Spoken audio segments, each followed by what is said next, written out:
So in question number 5, a container shaped like a right circular cylinder having diameter 12 centimeter and height 15 centimeter is full of ice cream. The ice cream is to be filled into cones of height 12 centimeter and diameter 6 centimeter, having a hemispherical shape on the top.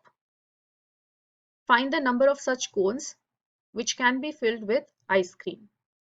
So whatever is volume of this cylindrical container, the same volume is being transferred to these cones. Cone plus having a hemisphere on top. So this is the shape of the solid. Cone plus hemisphere. Now how many such can be filled? So for that you have to find volume of this cylinder, volume of one of these, and then divide. It is volume of cylinder divided by volume of one cone. So that will give you the number. So volume of the cylinder will be pi r square h. Here radius is 6 centimeter. With that, you will evaluate volume of the cylinder.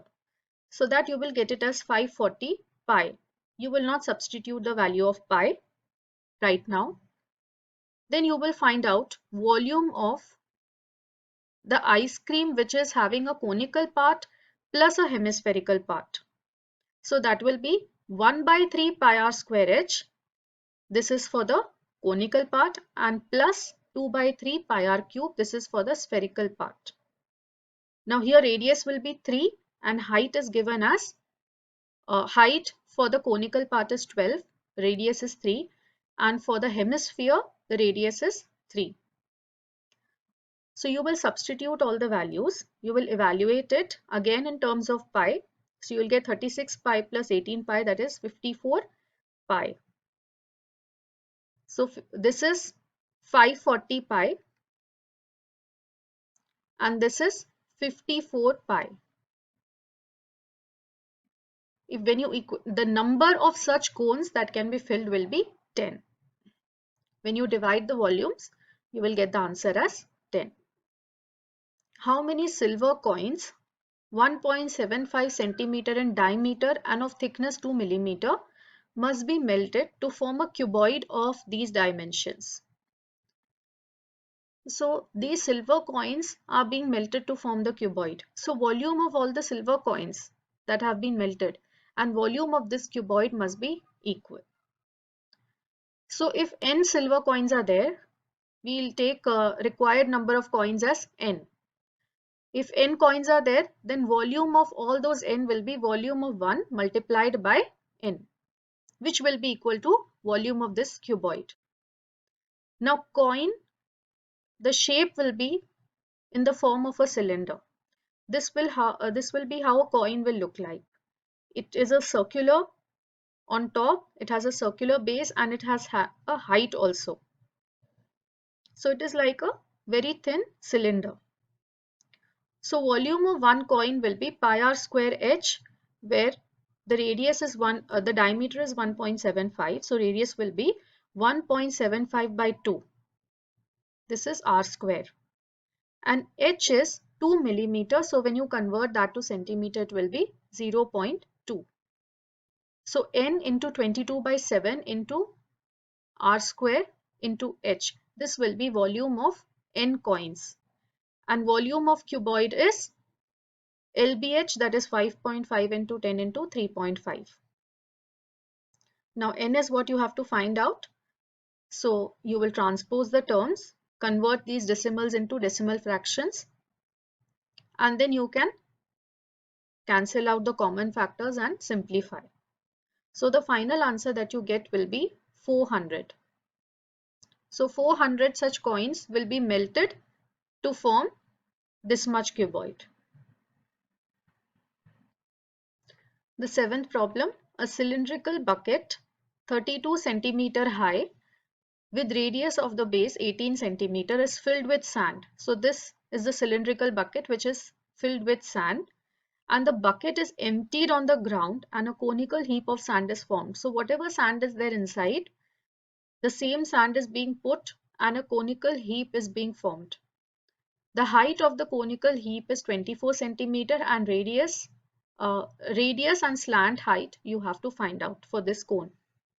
So volume of this will be equal to volume of this cone formed.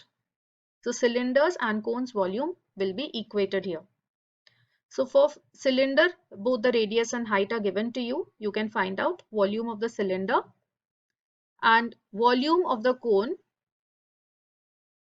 Here the radius, you can keep it as the variable and solve. So cylindrical bucket's volume will be pi into 18 square into 32. This will be equal to 1 by 3 pi R2 square into H2, that is 24. 24 is already given to you, height of this. From here, you can simplify and solve for R2. So that will come as 36 centimeter.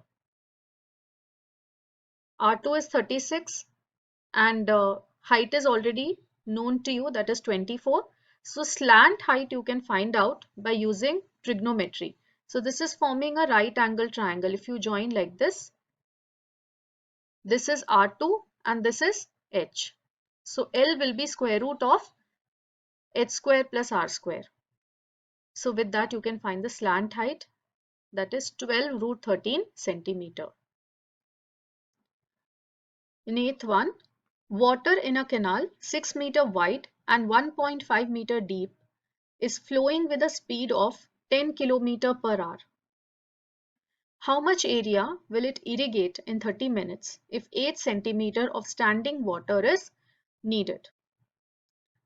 So now this canal is in the shape of a cuboid, 6 meter wide. So 6 meter is the width, 1.5 meter deep. So this 1.5 meter is the height. So this is the breadth, this is the height, and length you will get from here. In 1 hour, it is covering 10 kilometer. So this will give you the length. In 1 hour, it is going 10 kilometers. So in 30 minutes, that is half an hour, how many kilometers can it travel? That will be 5 kilometer. And then you can convert everything to meters. Now this much volume of water is going into a field where 8 centimeter of standing water is needed. We have to find the area of that field. So that field also will be cuboidal in shape. This is the height. L into B is what we have to find out. So first part is you will find volume of the water that is flowing through the canal in 1 hour. Now in 1 hour it is 10 kilometer. Now this has been converted into meter cube. So this much volume is flowing in 1 hour. So in 30 minutes, that is half an hour, this you have to divide by 2 into 30 by 60 or straight away divide this by 2. It is one and the same thing. So 45,000 meter cube, this much volume is flowing through the canal in half an hour. Now this same volume of water is going into the agricultural field. Let's say A is the area of that field, that is L into B, that is area. And height is given as 8 centimeter. Again, this 8 centimeter will be converted into meters. So 8 by 100. This is volume of water in the agricultural field. Area into height. This is area. That is what we have taken as A. Multiplied by height. 8 centimeter of standing water is needed. So this is the height. This is equal to 45,000. This volume is only going here. So these can be equated. And with that, you will be finding the area. That is these many meter square. And if you want to convert it into hectare, then you will divide by 10,000. So 56.25 hectare.